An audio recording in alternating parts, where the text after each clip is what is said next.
this PLA, for every NYCHA resident that I can hire, I have to hire 7 union members. It's not good. So in the other PLAs, and I think this goes back to the standardization conversation, it's recording different. now. Right. Opening to the question. All right, good day, everyone. How you doing, Greg? I wish I would have met you about 5 or 6 years ago when you were negotiating these project labor agreements. Michael Clay, I want to thank you because at 3:30 in the morning, I produced a document and gave it at the last end of the table, and you guys slid it down. Project labor agreements. I just went union. I went full breasted. No problem. No more mullion, no more funny words. We made it happen. But here's the deal with the project labor agreements.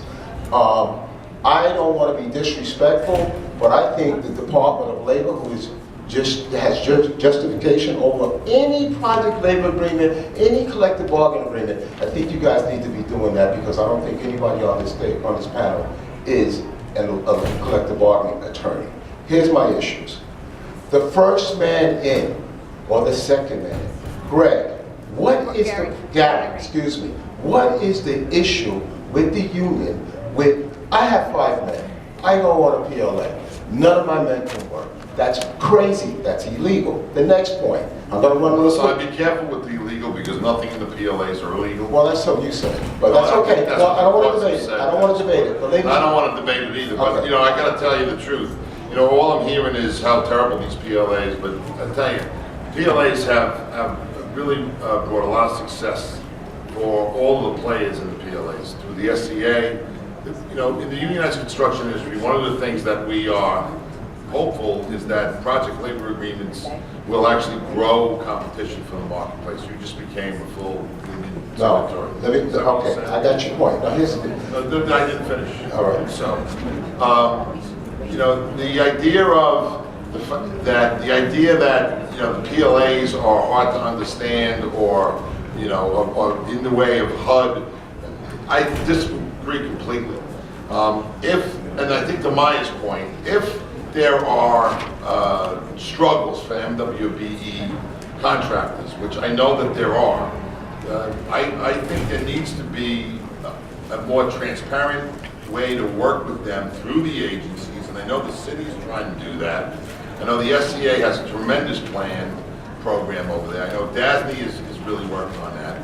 And I think that the issue really is education, because the majority of the project labor agreement is not addressing MWBE. The agency or the authority, as I said, they set the standard. If there's a standard, we always comply to try to attempt to reach those goals. I got you. It's a lot of people waiting, but listen to me. The agencies are not there. They're there to do a few things. One is to make sure that we get paid when we're not getting paid. They're there to follow the mandate of policy and government. If I voted for Michael Clay, and he told me that he was going to be doing, instead of worrying about seniors in my district or in other districts that are not being homeless, gentrification, all that, then I would say, you know what, I got a problem. Let me just run through my list real quick.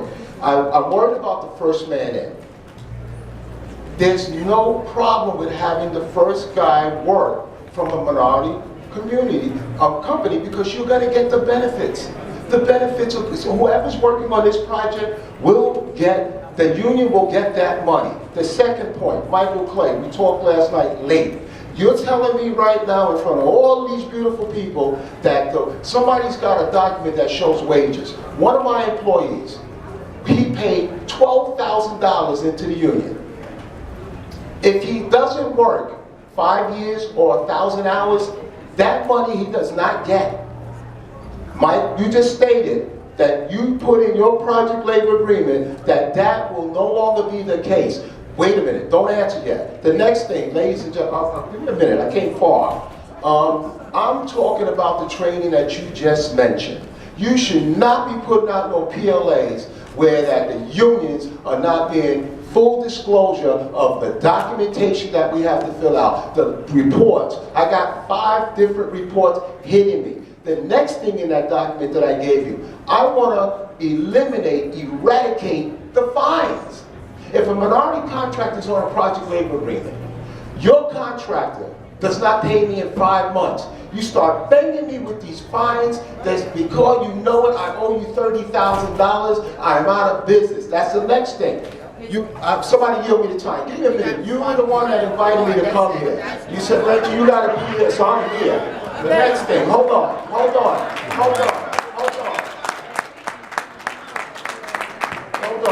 Because I'm nervous, because Mr. DiNapoli told me to run again for a public office, so I'm really nervous. So we understand one another. The liquidated damages, waive them.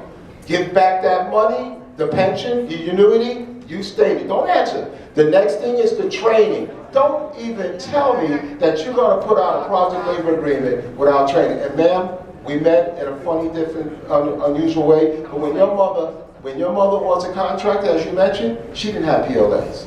PLAs, and I'm for union. My whole entire family is electrician. I'm a union electrician. I own a painting company. I'm the first black in the history of this state to sign a full press union agreement.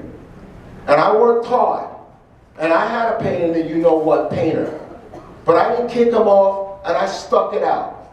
If you have any passion, and if all of you on this panel that know me well, because I'm broke, let's stop playing the game. Me and you can talk one-on-one, and we can fix this. Because this project labor agreement, thanks to Obama, once it was a federal acquisition law that he had to change, and he knew he made a mistake, and he resent it. But the states and the locales just kept it running because the black community is weak, and don't take advantage of a weak group. And there's an election coming up. We gotta get smart. I love everyone for listening. Let me just It's not a joke. We'll talk later, Greg. We'll be So we're not comfortable. gonna get a chance. Hey, Reggie.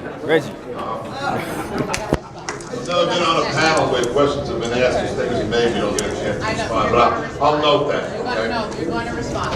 Hi, my name is Thomas Lowe.